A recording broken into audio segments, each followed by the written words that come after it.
سامعین کرام سے یہ گزارش ہے کہ وہ ہمارے چینل کو سبسکرائب کریں، ہماری ویڈیو کو لائک کریں اور شیئر کریں تاکہ ہماری حوصلہ افزائی ہو۔ بسم اللہ الرحمن الرحیم۔ بہرحال قریش نے صورتحال کی نزاکت محسوس کر لی، لہٰذا جٹ سہیل بن عمرو کو معاملات طے کرنے کے لیے روانہ کیا۔ یہ تاکید کر دی کہ صلح میں لازماً یہ بات طے کی جائے کہ آپ اس سال واپس چلے جائیں، ایسا نہ ہو کہ عرب یہ کہیں کہ آپ ہمارے شہر میں جبراً داخل ہو گئے۔ ان ہدایات کو لے کر سہیل بن عمرو آپ کے پاس حاضر ہوا۔ نبی کریم صلی اللہ علیہ وآلہ وسلم نے اس کو دیکھ کر فرمایا کہ تمہارا کام تمہارے لیے سہل کر دیا گیا ہے۔ اس شخص کو بھیجنے کا مطلب یہ ہے کہ قریش صلح چاہتے ہیں۔ سہیل نے آپ کے پاس پہنچ کر دیر تک گفتگو کی اور بالآخر طرفین میں صلح کی دفعات طے ہو گئی۔ رسول اللہ صلی اللہ علیہ وآلہ وسلم اس سال مکہ میں داخل ہوئے بغیر واپس جائیں گے اور اگلے سال مسلمان مکہ آئیں گے اور 3 روز قیام کریں گے۔ ان کے ساتھ سوار کا ہتھیار ہوگا، میانوں میں تلواریں ہوں گی اور ان سے کسی قسم کا تعرض نہ کیا جائے گا۔ 10 سال تک فریقین جنگ بند رکھیں گے اور اس عرصے میں لوگ مامون رہیں گے، کوئی کسی پر ہاتھ نہ اٹھائے گا۔ جو محمد صلی اللہ علیہ وآلہ وسلم کے عہد و پیمان میں داخل ہونا چاہتے ہیں داخل ہو سکے گا، اور جو قریش کے عہد و پیمان میں داخل ہونا چاہتے ہیں داخل ہو سکے گا۔ جو قبیلہ جس فریق میں شامل ہوگا اس فریق کا ایک جزو سمجھا جائے گا، لہٰذا ایسے کسی قبیلے پر زیادتی ہوئی تو خود اس فریق پر زیادتی تصور ہوگی۔ قریش کا جو آدمی اپنے سرپرست کی اجازت کے بغیر یعنی بھاگ کر رسول اللہ صلی اللہ علیہ وآلہ وسلم کے پاس جائے گا، رسول اللہ صلی اللہ علیہ وآلہ وسلم اسے واپس کر دیں گے۔ لیکن محمد صلی اللہ علیہ وآلہ وسلم کے ساتھیوں میں سے جو شخص پناہ کی غرض سے بھاگ کر قریش کے پاس آئے گا، قریش اسے واپس نہ کریں گے۔ اس کے بعد آپ نے حضرت علی کو بلا کر تحریر لکھی اور یہ املا کروایا، بسم اللہ الرحمن الرحیم۔ اس پر سہیل نے کہا، ہم نہیں جانتے رحمان کیا ہے، آپ یوں لکھیے بسمک اللہم، یعنی اے اللہ تیرے نام سے۔ جب نبی کریم صلی اللہ علیہ وآلہ وسلم نے حضرت علی کو حکم دیا کہ یہی لکھو تو اس کے بعد آپ نے یہ املا کروایا۔ یہ وہ بات ہے جس پر محمد رسول اللہ صلی اللہ علیہ وآلہ وسلم نے مصالحت کی ہے۔ اس پر سہیل نے کہا کہ اگر ہم جانتے کہ آپ اللہ کے رسول ہیں تو پھر ہم نہ تو آپ کو بیت اللہ سے روکتے اور نہ جنگ کرتے، لہٰذا آپ محمد بن عبداللہ لکھوائیے۔ آپ نے فرمایا، میں اللہ کا رسول ہوں اگرچہ تم جھٹلاؤ۔ پھر حضرت علی کو حکم دیا کہ محمد بن عبداللہ لکھیں اور لفظ رسول اللہ مٹا دیں، لیکن حضرت علی نے گوارا نہ کیا کہ اس لفظ کو مٹائیں، لہٰذا نبی کریم صلی اللہ علیہ وآلہ وسلم نے خود اپنے ہاتھ سے مٹا دیا اور اس کے بعد پوری دستاویز لکھی گئی۔ پھر جب صلح مکمل ہو چکی تو بنو خزاعہ رسول اللہ صلی اللہ علیہ وآلہ وسلم کے عہد و پیمان میں داخل ہو گئے۔ یہ لوگ در حقیقت عبد المطلب کے زمانے ہی سے بنو ہاشم کے حلیف تھے، جیسا کہ آغاز کتاب میں گزر چکا ہے کہ اس لیے اس عہد و پیمان میں داخلہ در حقیقت اس قدیم حلف کی تاکید اور پختگی تھی، اور دوسری طرف بنو بکر قریش کے عہد و پیمان میں داخل ہو گئے۔ نوشتہ صلح بھی لکھا جا رہا تھا کہ سہیل کے بیٹے ابو جندل نے اپنی بیڑیاں گھسیٹتے آ پہنچے اور وہ زیریں مکہ سے نکل کر آئے تھے۔ انہوں نے یہاں پہنچ کر اپنے آپ کو مسلمانوں کے سامنے ڈال دیا۔ سہیل نے کہا، یہ پہلا شخص ہے جس کے متعلق میں آپ سے معاملہ کرتا ہوں کہ آپ اسے واپس کر دیں۔ نبی کریم صلی اللہ علیہ وآلہ وسلم نے فرمایا، ابھی تو ہم نے نوشتہ مکمل نہیں کیا۔ اس کے بعد اس نے کہا، تب میں آپ سے کس بات پر صلح کا معاملہ ہی نہ کروں گا۔ آپ نے فرمایا، اچھا تو تم اس کو میری خاطر چھوڑ دو۔ اس نے کہا، میں آپ کی خاطر بھی نہیں چھوڑ سکتا۔ آپ نے فرمایا، نہیں اتنا تو کر ہی دو۔ اس نے کہا، نہیں میں نہیں کر سکتا۔ پھر سہیل نے ابو جندل کے چہرے پر چانٹا رسید کیا اور مشرکین کی طرف واپس کرنے کے لیے اس کا کرتے کا گلا پکڑ کر گھسیٹا۔ ابو جندل زور زور سے چیخ کر کہنے لگے، مسلمانوں، کیا میں مشرکین کی طرف واپس کیا جاؤں گا؟ وہ مجھے میرے دین کے متعلق فتنے میں ڈالے۔ رسول اللہ صلی اللہ علیہ وآلہ وسلم نے فرمایا، ابو جندل صبر کرو اور اسے باعث ثواب سمجھو۔ اللہ تمہارے لیے اور تمہارے ساتھ جو دوسرے کمزور مسلمان ہیں ان سب کے لیے کشادگی اور پناہ کی جگہ بنائے گا۔ ہم نے قریش سے صلح کر لی ہے اور انہوں نے ہم کو اس پر اللہ کا عہد دے رکھا ہے، اس لیے ہم بد عہدی نہیں کر سکتے۔ اس کے بعد حضرت عمر اچھل کر ابو جندل کے پاس پہنچے اور ان کو پہلو میں چلتے جا رہے تھے اور کہتے جا رہے تھے، ابو جندل صبر کرو، یہ لوگ مشرک ہیں، ان کا خون تو بس کتے کا خون ہے، اور ساتھ ہی ساتھ اپنی تلوار کا دستہ بھی ان کے قریب کرتے جا رہے تھے۔ حضرت عمر کا بیان ہے کہ مجھے امید تھی کہ وہ تلوار لے کر اپنے باپ یعنی سہیل کو اڑا دیں گے، لیکن انہوں نے اپنے باپ کے بارے میں بخل سے کام لیا اور معاہدہ صلح نافذ ہو گیا۔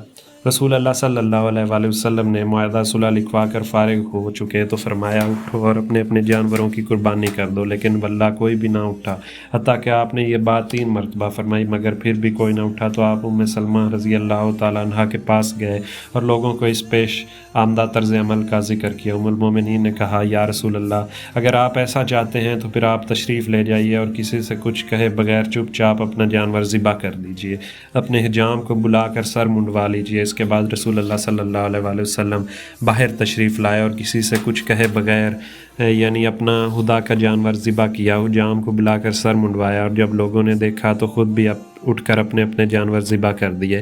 اس کے بعد باہم ایک دوسرے کا سر مونڈنے لگے۔ کیفیت یہ تھی کہ معلوم ہوتا تھا کہ فرط غم کے سبب ایک دوسرے کو قتل کر دیں گے۔ اس موقع پر گائے اور اونٹ 7 آدمیوں کی طرف سے ذبح کیے گئے۔ آپ نے وہ اونٹ ذبح کیا جو کسی زمانے ابو جہل کے پاس تھا۔ اس کی ناف میں چاندی کا حلقہ تھا۔ اس کا مقصد یہ تھا کہ مشرکین جل بن کر رہ جائیں۔ پھر رسول اللہ صلی اللہ علیہ وآلہ وسلم نے سر منڈانے والوں کے لیے 3 بار مغفرت کی دعا کی اور کینچی سے کٹانے والوں کے لیے 1 بار۔ اس سفر میں رسول اللہ تعالیٰ نے حضرت کعب بن عجرہ کے سلسلے میں یہ حکم بھی نازل فرمایا کہ جو شخص اذیت کے سبب اپنا سر حالت احرام میں منڈالے وہ روزہ یا صدقے یا ذبیحے کی شکل میں فدیہ۔ اس کے بعد کچھ مومنہ عورتیں آ گئی اور ان کے اولیاء نے مطالبہ کیا کہ حدیبیہ میں جو صلح مکمل ہو چکی ہے اس کی روح سے انہیں واپس کیا جائے، لیکن آپ نے یہ مطالبہ اس دلیل کی بنیاد پر مسترد کر دیا کہ اس دفعہ کے متعلق معاہدے میں جو لفظ لکھا گیا ہے وہ یہ تھا، اور یہ معاہدہ اس شرط پر کیا جا رہا ہے کہ ہمارے جو آدمی آپ کے پاس جائے گا آپ اسے لازماً واپس کر دیں گے، خواہ وہ آپ ہی کے دین پر کیوں نہ ہو۔ لہذا عورتوں کے معاملے میں سرے سے داخل ہی نہ تھے۔ پھر اللہ تعالیٰ نے اس سلسلے میں یہ آیت نازل فرمائی۔ ترجمہ: اے اہل ایمان، جب تمہارے پاس مومن عورتیں ہجرت کر کے آئیں تو ان کا امتحان لو، اور اللہ ان کے ایمان کو بہتر جانتا ہے، پس اگر انہیں مومنہ جانو تو کفار کی طرف نہ پلٹاؤ، نہ وہ کفار کے لیے حلال ہیں اور نہ کفار ان کے لیے حلال ہیں، البتہ ان کے کافر شوہروں نے جو مہر ان کو دیے ہیں اسے واپس دے دو، اور پھر تم پر کوئی حرج نہیں کہ ان سے نکاح کر لو، اور جب کہ انہیں ان کے مہر ادا کرو، اور کافرہ عورتوں کو اپنے نکاح میں نہ رکھو۔ اس آیت کے نازل ہونے کے بعد جب کوئی مومنہ عورت ہجرت کر کے آتی تو رسول اللہ صلی اللہ علیہ وآلہ وسلم اللہ تعالیٰ کے اس ارشاد کی روشنی میں اس کا امتحان لیتے: جب تمہارے پاس مومن عورتیں آئیں اور اپنے اس ہاتھ پر بیعت کریں کہ وہ اللہ کے ساتھ کسی چیز کو شریک نہ کریں گی، نہ چوری کریں گی، زنا کریں گی، اپنی اولاد کو قتل نہ کریں گی، اپنے ہاتھ پاؤں کے درمیان سے کوئی بہتان گڑھ کر نہ لائیں گی، اور کسی معروف بات میں تمہاری نافرمانی نہ کریں گی، تو ان سے بیعت لے لو اور ان کے لیے اللہ تعالیٰ سے مغفرت کرو، یقیناً اللہ غفور الرحیم ہے۔ چنانچہ جو عورتیں اس آیت میں ذکر کی ہوئی شرائط کی پابندی کا عہد کرتی ہیں، آپ ان سے فرماتے کہ میں نے تم سے بیعت لے لی ہے، پھر انہیں واپس نہ کرتے۔ اس حکم کے مطابق مسلمانوں نے اپنی کافرہ بیویوں کو طلاق دے دی، اور اس وقت حضرت عمر کی زوجیت میں 2 عورتیں تھیں جو شرک پر قائم تھیں۔ آپ نے ان دونوں کو طلاق دے دی، پھر ایک سے معاویہ نے شادی کر لی اور دوسری سے صفوان بن امیہ نے۔ یہ ہے صلح حدیبیہ۔ جو شخص اس کی دفعات کا ان کے پس منظر سمیت جائزہ لے گا اسے کوئی شبہ نہ رہے گا۔ یہ مسلمانوں کی فتح عظیم تھی، کیونکہ قریش نے اب تک مسلمانوں کا وجود ہی تسلیم نہ کیا تھا اور انہیں نیست و نابود کرنے کا تہیہ کیے بیٹھے تھے۔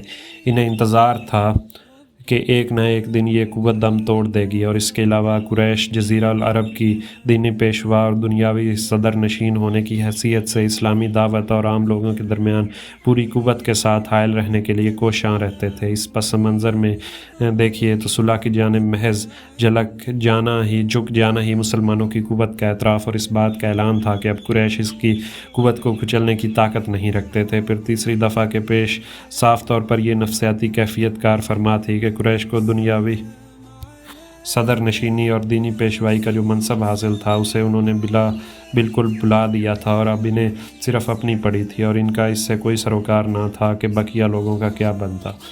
یعنی اگر سارے کا سارا جزیرۃ العرب حلقہ بگوش اسلام ہو جائے تو قریش کو اس کی پرواہ نہیں، اور وہ اس میں کسی طرح کی مداخلت نہ کریں گے۔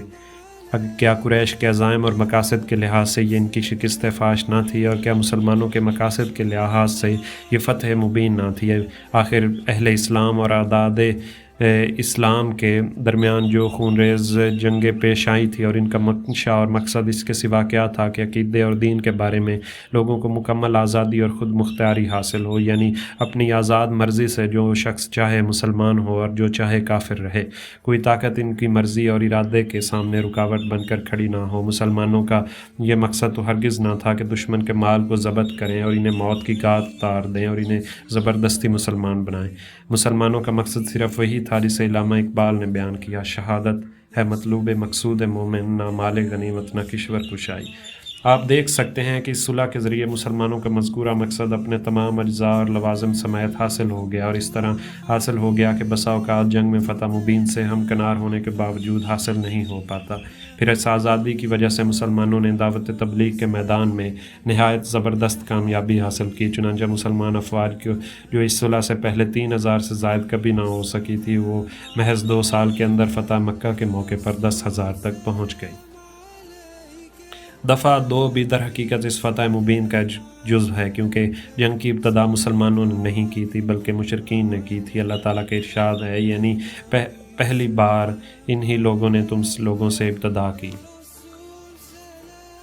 جہاں تک مسلمانوں کی طلایہ گردیوں اور فوجی گشتوں کا تعلق ہے تو مسلمانوں کا مقصود ان سے صرف یہ تھا کہ قریش اپنے ہمکانہ غرور اور اللہ کی راہ سے روکنے سے باز آ جائیں اور مساویانہ بنیاد پر معاملہ کریں، یعنی ہر فریق اپنی اپنی ڈگر پر گامزن رہنے کے لیے آزاد رہے۔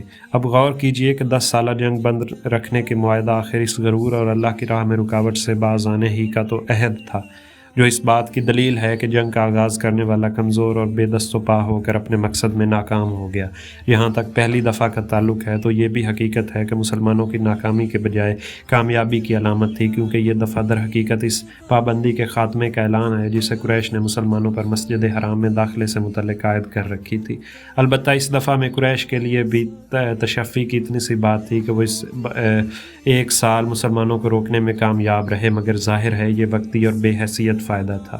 اس کے بعد اس صلح کے سلسلے میں یہ پہلو بھی قابل غور ہے کہ قریش نے مسلمانوں کو یہ 3 رعایتیں دے کر صرف 1 رعایت حاصل کی، جو دفعہ 4 میں مذکور ہیں، یعنی یہ روایت حد درجہ معمولی اور بے فوقیت تھی، اور اس میں مسلمانوں کا کوئی نقصان نہ تھا، کیونکہ یہ معلوم تھا کہ جب تک مسلمان رہے گا، اللہ اور رسول اور مدینۃ الاسلام سے بھاگ نہیں سکتا، اور اس کے بھاگنے کی صرف ایک ہی صورت ہو سکتی ہے کہ وہ مرتد ہو جائے، خواہ ظاہراً خواہ در پردہ، اور ظاہر ہے کہ جب مرتد ہو جائے تو مسلمانوں کو اس کی کوئی ضرورت نہیں، بلکہ اسلامی معاشرے میں اس کی موجودگی سے کہیں بہتر ہے کہ وہ الگ ہو جائے۔ اور یہی وہ نقطہ ہے جس کو طرف رسول اللہ صلی اللہ علیہ وسلم نے اپنے اس ارشاد میں اشارہ فرمایا: جو ہمیں چھوڑ کر ان مشرکین کی طرف بھاگا، اسے اللہ نے دور کر دیا۔ باقی رہے مکہ کے وہ باشندے جو مسلمان ہو چکے یا مسلمان ہونے والے تھے، تو ان کے لیے اگرچہ اس معاہدے کی روح سے مدینہ میں پناہ گزین ہونے کی گنجائش نہ تھی، لیکن اللہ تعالیٰ کی زمین بہرحال کشادہ تھی۔ کیا حبشہ کی زمین ایسے نازک وقت میں مسلمانوں کی آغوش وا نہیں کر سکتی تھی جب مدینہ کے باشندے اسلام کا نام بھی نہ جانتے تھے؟ اس طرح آج بھی اسلام کا زمین کا کوئی ٹکڑا مسلمانوں کو اپنی آغوش میں لے سکتا تھا، اور یہی بات تھی جس کی طرف رسول اللہ صلی اللہ علیہ وسلم نے اپنے اس ارشاد میں فرمایا: ان کا جو آدمی ہمارے پاس آئے گا، اللہ اس کے لیے کشادگی اور نکلنے کی جگہ بنا دے گا۔ پھر اس قسم کے تحفظات سے اگرچہ نظر بظاہر قریش نے عزت و وقار حاصل کیا، مگر در حقیقت قریش سخت نفسیاتی گھبراہٹ، پریشانی، اعصابی دباؤ اور شکستگی کی علامت ہے۔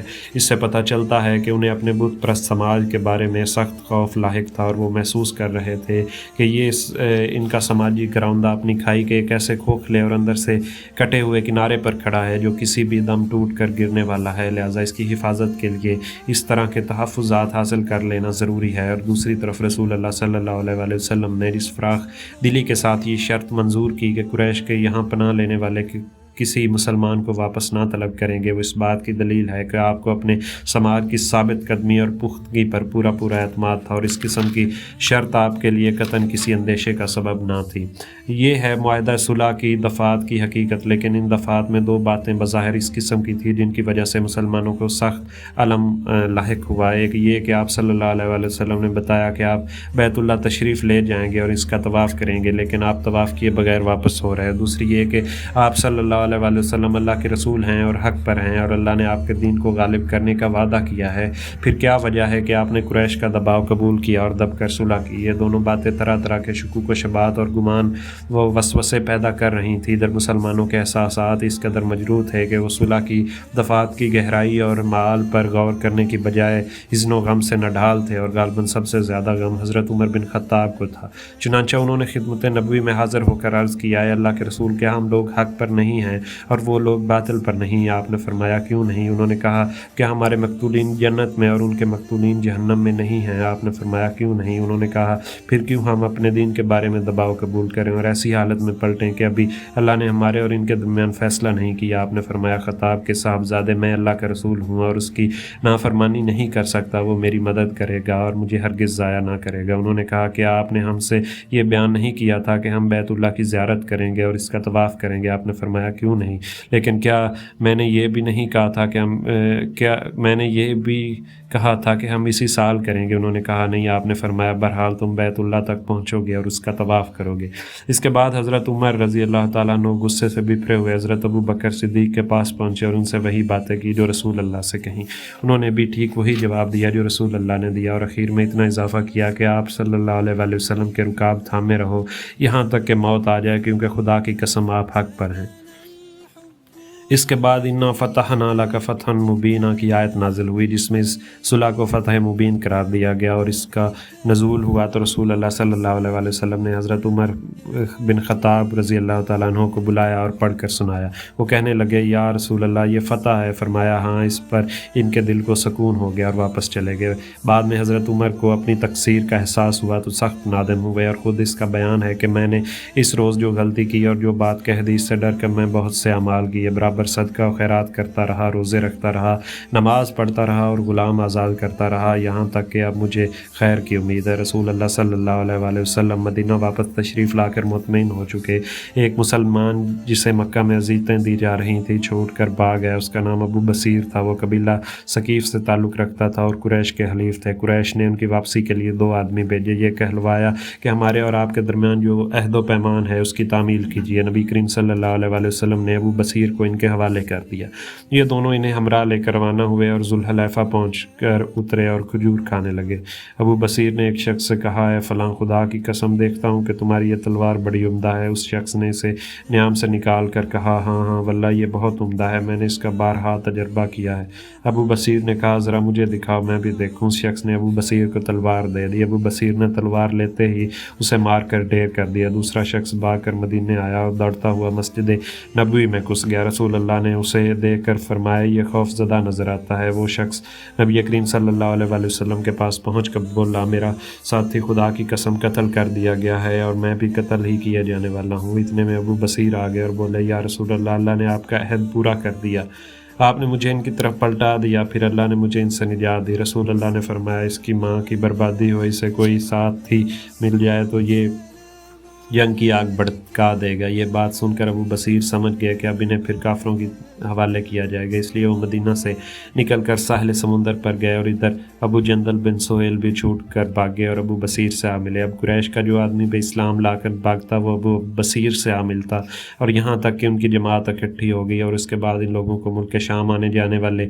کسی بھی قافلے کا پتہ چلتا تو وہ ضرور چھیڑ چھاڑ کرتے اور قافلے والوں کا مال ان کا مال لوٹ لیتے۔ قریش نے تنگ آ کر نبی کریم صلی اللہ علیہ وآلہ وسلم کو اللہ اور قرابت کا واسطہ دیتے ہوئے یہ پیغام دیا کہ آپ انہیں اپنے پاس واپس بلا لیں، اور اب جو بھی آپ کے پاس آئے اسے مامون رکھیے گا۔ اس کے بعد نبی کریم صلی اللہ علیہ وآلہ وسلم نے انہیں بلا لیا اور وہ مدینہ آ گئے۔ اس معاہدہ صلح کے بعد 7 ہجری کے اوائل میں حضرت عمر بن عاص، خالد بن ولید، عثمان بن طلحہ رضی اللہ تعالیٰ عنہ مسلمان ہو گئے، اور جب یہ لوگ خدمت نبوی میں حاضر ہوئے تو آپ نے فرمایا، مکہ نے اپنے جگر گوشوں کو ہمارے حوالے کر دی۔